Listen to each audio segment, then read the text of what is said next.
भगवान श्री कृष्ण की लीलाएं तो आप जानते होंगे, लेकिन क्या आप उनके जीवन से जुड़ी कुछ अंदरूनी बातों से परिचित हैं? नहीं, तो जन्माष्टमी पर उनसे जुड़ी कुछ अनसुनी रोचक बातों को जरूर जान लें। नंबर 1। भगवान कृष्ण के कुल 108 नाम हैं, जिनमें गोविंद, गोपाल, घनश्याम, गिरधारी, मोहन, बांके बिहारी, बनवारी, चक्रधर, देवकी नंदन, हरि और कन्हैया प्रमुख हैं। नंबर 2। बलराम भगवान श्री कृष्ण से 1 साल 8 दिन बड़े थे, लेकिन श्री कृष्ण ने उन्हें पिता तुल्य स्थान दिया था। नंबर 3। श्री कृष्ण श्याम वर्ण के थे और उनके शरीर से हमेशा एक मादक और मनमोहक सुगंध श्रावित होती थी।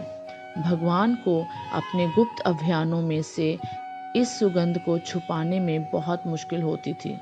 बता दें कि ऐसी ही खुशबू द्रौपदी के शरीर से भी निकलती थी और अज्ञातवास में उन्होंने इसीलिए सैरंध्री का काम चुना ताकि चंदन और उपटन के बीच उनकी सुगंध दब जाए।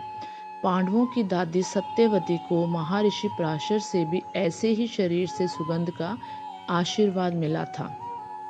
नंबर 4। भगवान ने द्वारिका नगरी तो जरूर बसाया था, लेकिन अपने जीवन के अंतिम समय को छोड़कर वह कभी भी द्वारिका में 5 महीने से ज़्यादा नहीं रहे थे।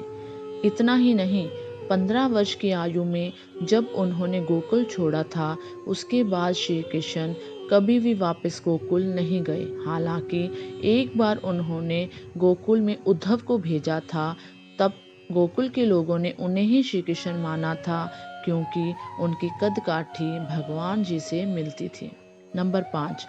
गोकुल को इंद्र के प्रकोप से बचाने के लिए जब गोवर्धन पर्वत को भगवान कृष्ण ने अपनी कनिष्ठ उंगली पर उठाया था, तो वे 7 दिन तक भूखे रहे थे, जबकि भगवान हमेशा 8 प्रहर का भोजन करते थे।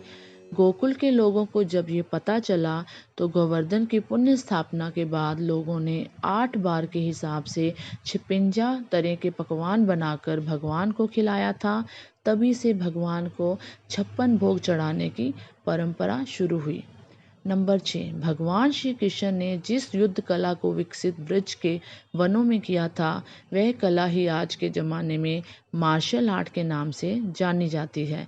यही नहीं, रासलीला और डांडिया नृत्य भी भगवान ने ही विकसित की थी।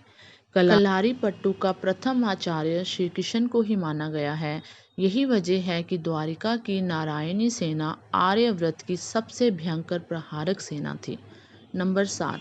महाभारत युद्ध में कर्ण ने श्री कृष्ण से प्रार्थना की थी कि उसके निधन के बाद उसका अंतिम संस्कार ऐसी जमीन पर हो जहाँ कोई पाप न हुआ हो, लेकिन संसार में भगवान को ऐसी कोई जगह नहीं मिली, तो उन्होंने अपने हाथों पर कर्ण का अंतिम संस्कार किया था। नंबर 8। कहा जाता है कि श्री कृष्ण की कुल 16,108 रानियां थीं।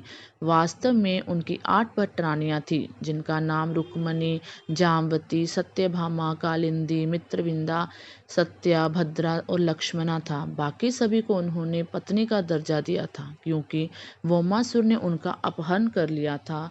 जब श्री कृष्ण ने उन्हें वोमासुर से मुक्त कराया, तो वे कहने लगे कि अब उन्हें कौन स्वीकार करेगा, हम कहाँ जाएं। इस पर भगवान श्री कृष्ण ने उन्हें पत्नी का दर्जा देकर स्वीकार कर लिया था और जीवन भर उनका जिम्मा उठाया था। नंबर 8। श्री कृष्ण 125 साल तक जीवित रहे। उनके अवतार का अंत एक बहेलिया के तीर से हुआ था। माना जाता है कि वो बहेलिया पिछले जन्म में बाली था। जब भगवान राम ने बाली को छिपकर मारा था, तो भगवान राम ने कहा था कि अगले जन्म में मेरी मृत्यु भी तुम्हारे हाथों से होगी। इसके बाद जब द्वापर युग में नारायण कृष्ण बनकर आए, तो वे जब एक पेड़ पर बैठे थे, तभी बहेलिया ने उनके पैर में बने एक निशान को चिड़िया समझकर तीर चलाया। वो तीर कृष्ण के पैर में लगा और उसके बाद उन्होंने शरीर त्याग दिया। जन्माष्टमी की आप सभी को ढेर सारी शुभकामनाएं। वीडियो अच्छी लगे तो लाइक कीजिएगा और कमेंट बॉक्स में राधे राधे लिख दीजिएगा। राधे राधे।